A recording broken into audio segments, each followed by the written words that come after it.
નમસ્તે, ખેડૂત ખબર યુટ્યુબ ચેનલમાં બધા મિત્રોનું સ્વાગત છે।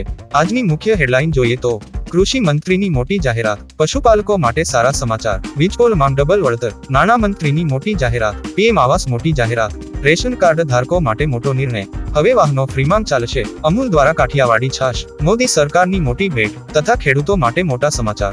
તમામ માહિતી વિગતવાર જોઈએ તે પહેલા અમારી ચેનલને સબસ્ક્રાઇબ કરી દેજો।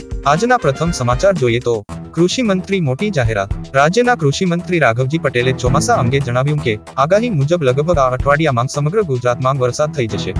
અત્યારે અઠવાડિયામાં વરસાદ થાય તો આ વાવણી સમયસર કહેવાય। અલનીનોની અસર સમાપ્ત થઈ છે અને લાનીનોની અસરની શરૂઆત થઈ છે, જેના પરિણામે ચાલુ વર્ષે હવામાનની આગાહી કરતી સંસ્થાઓએ એવી આગાહી કરી છે કે આપણે ત્યાં 104% કરતાં વધુ વરસાદ થશે। તો ચાલો સમાચારમાં આગળ વધીએ।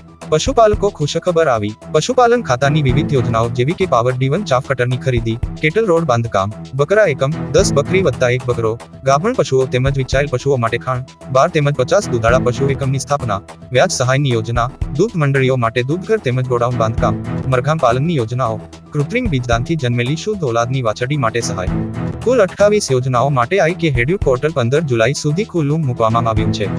ત્યારબાદના મોટા સમાચારની વાત કરીએ તો વીજપોલ ડબલ વળતર, નવા ધારાધોરણો મુજબ જમીન માલિકોને ટાવર બેઝ એરિયા માટે જમીનની કિંમતના 200% વળતર મળશે, જે હાલમાં 80% છે, જ્યારે ટ્રાન્સમિશન કોરિડોર માટે વળતર બમણું કરીને જમીનના મૂલ્યના 30% કરવામાં આવ્યું છે।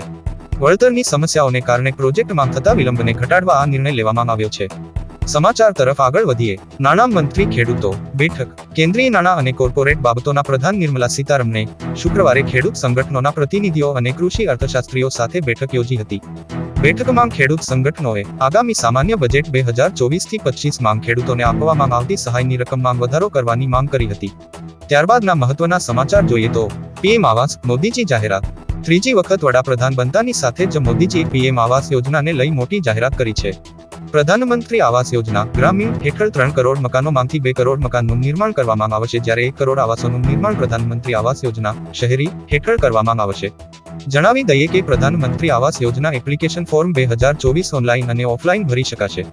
સમાચારમાં આગળ વધીએ। રેશન ધારકો મોટો નિર્ણય, સરકારની સૂચના મુજબ રેશન કાર્ડને એક્ટિવ રાખવા માટે તેમજ રેશન કાર્ડ સાથે જોડાયેલી યોજનાઓનો લાભ કાર્ડ ધારકોને મળી રહે તે માટે તમામ શ્રેણીના રેશન કાર્ડ ધારકો જેમ કે NFSA રાષ્ટ્રીય ખાદ્ય સુરક્ષા એકટ, APL 1-2 એટલે કે ગરીબી રેખા ઉપર, BPL એટલે કે ગરીબી રેખા નીચે અને અંત્યોદય હોય તેઓએ જરૂરી ડોક્યુમેન્ટ સાથે રાખી ખાસ કરીને આધાર કાર્ડ સાથે સંબંધિત મામલતદાર કચેરીની પુરવઠા શાખાને સંપર્ક કરવો, તાત્કાલિક KYC કરાવે તેમ જિલ્લા વહીવટી તંત્ર દ્વારા જણાવાયું છે।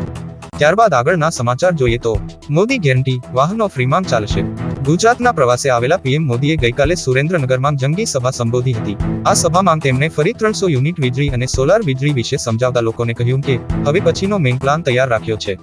તમે તમારા વાહન ફ્રીમાં ચલાવી શકશો, તમારે પેટ્રોલ કે ડીઝલનો ખર્ચ નહીં થાય, તમારું બિલ 0 આવશે। આવનાર સમયમાં પીએમ ઇલેક્ટ્રોનિક વાહનોને લઈ સૂર્યઉર્જા ભરપૂર ઉપયોગ કરવાની યોજના ઘડી રહ્યા છે।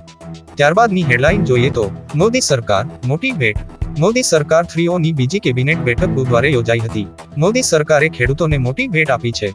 કેન્દ્રીય મંત્રી અશ્વિની વૈષ્ણવે કહ્યું કે 14 ખરીફ પાક માટે MSP ન્યૂનતમ ટેકાના ભાવ વધારવાની મંજૂરી આપવામાં આવી છે, જેમાં અગાઉના વર્ષની MSP કરતાં 117 162 રૂપિયાનો વધારો કર્યો છે। ત્યારબાદના મોટા સમાચાર જોઈએ તો અમૂલ કાઠિયાવાડી છાશ, અમૂલના વધતા છાશના વેચાણને વેગ આપવાના હેતુથી ડેરી જાયન્ટ અમૂલ દ્વારા ગુરુવારના રોજ કાઠિયાવાડી છાશ રજૂ કરવામાં આવી છે, જે રાજ્યના સૌરાષ્ટ્ર અને કચ્છ વિસ્તારોમાં લોકપ્રિય છે। અમૂલે મસ્તી દહીંનું 1 કિલોનું પેક પણ લોન્ચ કર્યું છે, જે તેમની દહીંની બનાવટ છે। કાઠિયાવાડી છાશના 400 મિલીલીટર પાઉચની કિંમત 10 રૂપિયા છે। કાઠિયાવાડી ખાટી છાશ 2 દિવસની શેલ્ફ લાઇફ ધરાવે છે। તો વાત કરીએ સૌથી મોટા ખેડૂત સમાચારની। સરકારની આઈ ખેડૂત પોર્ટલમાં ઓનલાઈન અરજી કરે તે માટે પોર્ટલ ઓપન કરવામાં આવ્યું છે। આઈ ખેડૂત પોર્ટલ પર આ યોજના 18 જૂનથી 23 જૂન સુધી લાભાર્થી માટે ખુલ્લી મુકાઈ છે, પરંતુ પ્રથમ દિવસે ખેડૂતો દ્વારા એક સાથે અરજી કરવાના કારણે પ્રથમ દિવસે પોર્ટલ સર્વર ડાઉન થયું હતું, તેથી હવે 1 દિવસનો વધારો કરવામાં આવ્યો છે। તો આ હતા આજના મુખ્ય સમાચાર। મિત્રો, ગુજરાતને લગતા મહત્વના તેમજ ખેડૂતને લગતા સમાચાર જોવા અમારી ચેનલને સબસ્ક્રાઇબ કરી લેજો અને વિડીયો ગમ્યો હોય તો વિડીયોને લાઇક કરી દેજો। નમસ્કાર।